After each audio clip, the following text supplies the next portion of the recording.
Hembankan lada. Kacau wak kan. Hembankan ikan. Hembankan air asam. Hembankan kuah.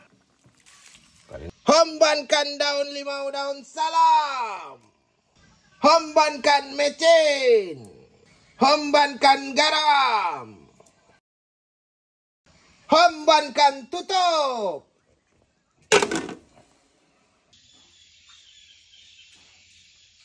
Jadi wak cerita subuh ni kita angkat tajuk dapat lagi wak satu ekor ikan sembilang. Maaf ya wak, tadi tak sempat kita rekam video waktu ngangkatnya kena hari hujan lebat wak ya. Dan di sini kita tengok ikan sembilang gulai asam pedas kita sudah masak. Gila. Menyala wak ai. Mak ai belinyang wak, belinyang.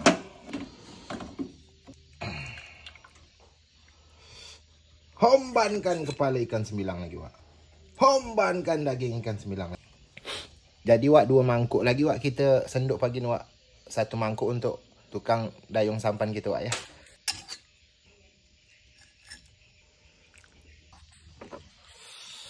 Kita hantar dulu wak ya. Kepala dia tetap aku ngentam wak.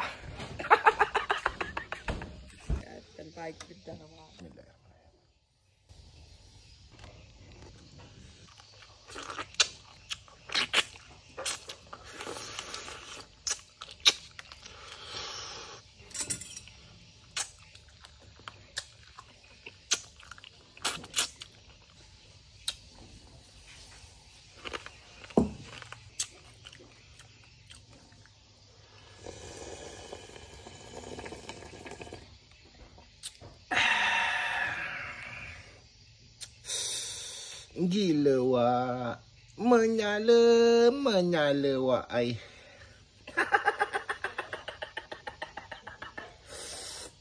Gila wak. Kalau setiap hari makan ikan sembilang kena tajuk ni wak, sihat badan wak.